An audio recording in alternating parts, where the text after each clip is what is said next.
Hey guys, welcome back to another episode of Dad and Son Wrestling Reviews. I'm Dad, that's Son, and we're going to review SmackDown from Berlin. It's got the 3 stages of hell match. Before we kick off, obviously a big shout out to our Lord and Savior Jesus Christ. With him, everything is possible. If you haven't experienced the word of Jesus yet, I implore you to check out your local churches. In a previous video, I've put a link to some of the content that a local church that we're associated with takes care of. If you're going through something, if you feel like there's something missing, it's because you're missing Jesus, you're missing the Holy Spirit. We gave our lives over to it, and we've been blessed ever since. But on to business. SmackDown, Berlin. Started off with a Randy Orton promo coming out. Looked like he's having fun. I think it's pretty obvious that he's enjoying himself in this later stage of his career. Interrupted by Trick Williams. Trick. Like I said last time we reviewed a SmackDown and he was on there. He's money. He's got it all. Talk. Got the body. Got the moveset. Got the swagger. Reminds me very heavily of Booker T, and you can see Booker T's influence from NXT on him. He's a big unit. Not many guys look, as big as Randy Orton in the ring, and he did. Obviously, they had a little bit of a tit for tat. Then The Miz came out, cheap shot Randy Orton, but then, as usual, Randy Orton stood tall with another RKO.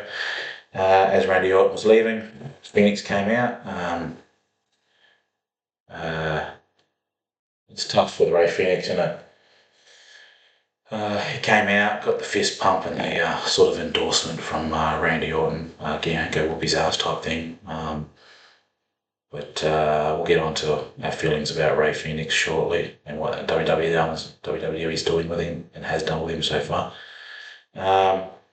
Got into the Trick Williams Ray Phoenix match. Good match. Both got good offense. Trick Williams went over. It's a tough one. I know you want to build Trick Williams, but ever since Ray Phoenix has come in, they have just dropped the ball with that fella. He's been in tag teams that haven't worked, and he's been in matches where he just start, stop. This guy was one of the biggest luchadors in the world coming into this company, and I think they personally dropped the ball. What did you think of the match? Good. Yeah, out of 5? 4.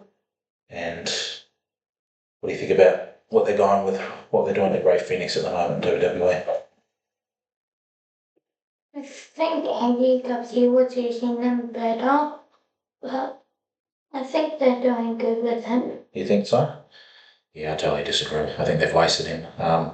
They've put Penta without really giving him much at the same time, but just had him around the bounce. The only way to prepare him is to put them back together as the Lucha Brothers and give them a tag team run and then go back into the single stuff. But I don't know, when we watch Collision and Dynamite and you see the amount of luchador talent that AEW just lets have matches and get over with the crowds as a result, WWE just can't seem to do the same thing with them. Obviously, they got Dominic and Ray, who are exceptions, but other than that, I don't know. I just don't feel that they use the luchadors very well in WWE. I don't know if Triple H knows how to book them. It's a tough one. But hey, Trick Williams looks like a stud. And if you're going to push him to the moon, no better than to get him a match against Ray Phoenix that makes everyone look good and is a good dance partner. And get him up there, you know what I mean? Then had an ambulance match recap from the last SmackDown. Pushing Damian Priest again. Aleister Black's a flop on his return. Gets to work with his wife, but an absolute flop. Backstage conversations in his bloody tux and never winning a match out in the crowd, even though he's got his wife there to help him. Bit of a waste, really, eh? What do you reckon? Yeah? Damian Priest, don't get it, not invested. But hey, crowd seems to pop for him, so Then we had Bliss versus Julia, US title match. Julia went over in a pretty competitive match. Both got a bit of offense. Both looked good. What would you rate that? 3. 3. Yeah. I know it's a bit tough because Julia's just got one back and they've given her up, given no one any reason to really invest in her yet. Not compared to the Kabuki Warriors or Io Sky. Alexa Bliss is a crowd favourite, but you didn't think that she was gonna win the title, did you? It was just no build for it really, so you knew the title wasn't going to change unless they really didn't want it on Julia again. But solid match. They worked hard. Nia Jax and her best mate, Lash Legend, came in and did the beatdown at the end. Went very nice. Picked on her. Old rivalry, Alexa Bliss, Nia Jax. So they work well together. They can bounce off each other. They've known each other a long time.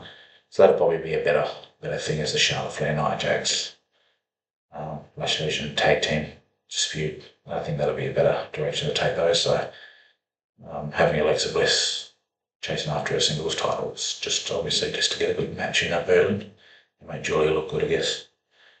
Then we had the MFTs versus White Six. How would you rate that match? 4. 4. Were you invested? Nah. It's hard. The MFTs just, they were supposed to be the new bloodline and they just got flopped. They just got beaten most of the time, didn't they? Yeah. And then the White Six barely do anything, and then Uncle Howdy took the pin. I thought he was supposed to be Bray 2.0, and he just takes the pin, doesn't he? Pretty easily in the end. Bray Wyatt was never like that. I'm not invested. Without Bray Wyatt, it's just repeating stuff without the same energy. I understand they're trying to keep his legacy going, but it's just not the same. His brother tries hard, but his brother's just not Bray, obviously. Solo Sikoa has really lost his edge. He came in as the enforcer, didn't he? Now he jokes around and carries on and shows some of his real, probably more of him as a person, but you've gone from this enforcer that never talked in the bloodline to this, cocky, underhanded manager of a family. It's a huge jump in it without there being much in between. So, then we had Alba Fire, I think so how you say it, versus Jordan Grace from TNA. Or come up from NXT, but most people will know it from TNA. Jordan Grace got the win. It was a good match to solidify someone. She got to show how powerful, a lot of posing, a lot of throwing around. That's her gig. A lot of slamming, a lot of power moves. Bit of a Scott Steiner of the women's division type thing. Just suplex and then carrying on. Genetic freak style stuff. How did you rate it? 3. 3. Okay. I thought it was a good introduction match, good squash match, get her going. Then had Jay Cargill come out, talk her down a bit, say I'm that bitch, or that sort of jazz. That I don't know. It's hard to invest in Jay Cargill in it. She's I just haven't seen her being very talented in the ring yet. She tries hard, but very green, and they've already put the title on her. She was green in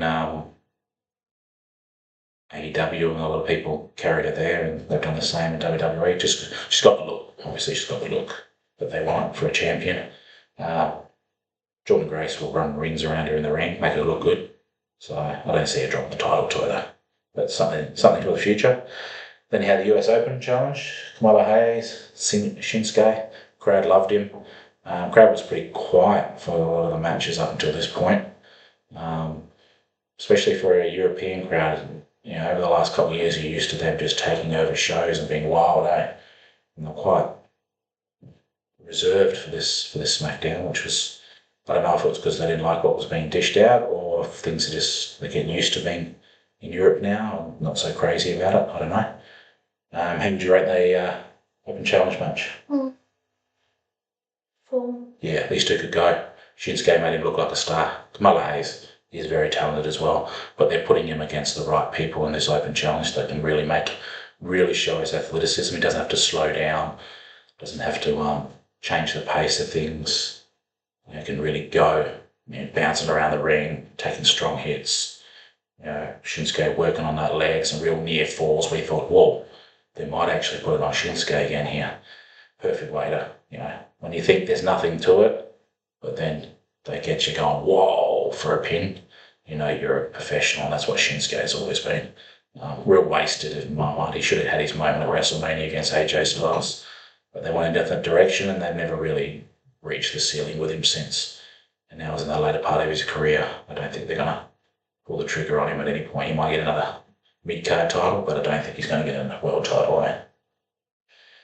And then they had the announcement for the tournament for the next number one contender for the Royal Rumble. Interesting names in there. Matt Cardona versus Trick Williams. I see Trick Williams winning that one, but I'd pop if Matt Cardona had a chance. I'd like to see him really push this time around. Trick Williams doesn't need to be there yet. I know he's come up from NXT and all that. Maybe have him hover around Kamala Hayes. There's a history there that you could work off from their NXT's days. So that could maybe be his first point of call. And what was the other one? Randy Orton and The Miz. Then I keep that one going. No way in the hell Miz is going to beat him unless they surprise us or something. But, what do you think? Isn't it Damian Priest versus someone? Yeah, I can't remember who Damian Priest is up against. But he's in a match too, because there's 4 spots. I think they announced all 4 matches, didn't they? Yeah. Those are the only 2 I can remember off the top of my head now. I'm sure it'll come up. But yeah, on to the 3 stages of hell. Drew gets the first pin with a surprise. What's he call his move? The Claymore out of nowhere. Good. They didn't stretch out that first match, and they had a surprise KO type win. Establishes Drew straight away as a threat because he's had a lot of chances at it. And he keeps complaining he doesn't get he gets screwed over. Wins a legitimate wrestling match out of nowhere, proves everyone wrong type thing. Sort of solidifies his first story. So, good start to it. Then he had some fighting in the crowd through the table moment. What did you think of that? First match I didn't really like, but the second match I did. Yeah. He did a jump from one of the levels onto a chair. Didn't get the pin. Surprising. I thought that was going to be the moment he got the pin, and then they're going to fight their way back to the thingo, but it wasn't enough. Fought a little bit more.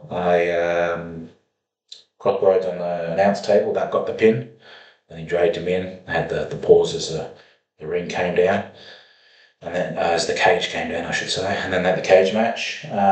Cage match was probably the longest portion of the match, which I found surprising. I thought that the cage would be a lot shorter, because I thought I thought the first match they'd wrestle for a lot longer, a conventional wrestling match.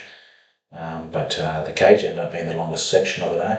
A lot of near falls, I thought that was the moment. And then Jacob Fatu comes in, goes after Drew. Cody didn't like that. Copped some wrath from Jacob Fatu, and while that was all going on, Drew McIntyre just rolled out of the cage and got himself a championship. So, what would you rate that out of 5 for the whole thing? I liked the match, but I didn't like the result. No, didn't like the result. I've gone off Cody. I think there needs to be a change of character there. There was the old John Cena style chants in the crowd there as well, wasn't it? It was "Let's go Cody" and "Cody sucks" stuff. So that was interesting to see. So maybe being at the top and the blue collar baby face is starting to wear on people, which I think it does in today's day and age. John Cena copped it for years, and then obviously the nostalgia kicked in and people wanted him again because he was going out the door and people sometimes don't recognise what they have in front of them at the time. I know I did. I couldn't stand John Cena for a very long time, and that last run in those last couple of matches, AJ Styles, the Crown Jewel, the Gunther match, and all that, it was like a part of your childhood going, and it was I must admit I marked out for him a bit. So yeah, no company does that real deep emotional stuff as well as WWE. In the end, I think it's one thing AEW still building, but 6-7 years in. They still have their moments. I still mark out for certain things, obviously, but got a 20-year-old career with John Cena. I mean, there's established emotion there. You know what I mean? So Drew McIntyre winning it from Seth Rollins a couple of years ago in WrestleMania was an emotional moment as well. You could see in Seth himself was emotional about it. So you have these long-running sort of situations because you can't expect a lot longer. So out of 5, what would you rate the show? 4. 4? Yeah. Main event was good. Co-main event was good. The rest of the show, to me, was less to be desired. A lot of second-guessing type moments, but we'll see where it leads. They're definitely trying to do something with SmackDown. It is a lot fresher than Raw at the moment, with all the new faces coming up and all that. So there's potential for SmackDown to skyrocket to being the best show. With guys like Trick Williams, Jordan Grace, and all that sort of stuff coming in. It could be really fresh. I just think they need to let these guys wrestle a bit more. There's still a lot of filler at the moment. I know WWE likes that. They like to slow it down and do production a lot more. But the two best matches the last hour of the show was the best hour because everyone was just wrestling. That's what people want. If you can tell a story with wrestling, a lot more people will be more excited. Especially in the crowd. If the crowd's there not watching anything, it's they're gonna have a hard time. But anyway, thanks again, son. It was a good review. Our next one will be Raw. We won't be doing Collisions. Collisions, it's just a little bit too much workload. But we'll do Raw next. And then So God bless everyone. Thanks for everyone that's watched this show so far. We're internally grateful and absolutely blessed for everyone that's subscribed and everyone that's liked and everyone that's watched. Thank you very much. Please, if you enjoy our stuff, tell your friends and family about it. God bless. Thank you all.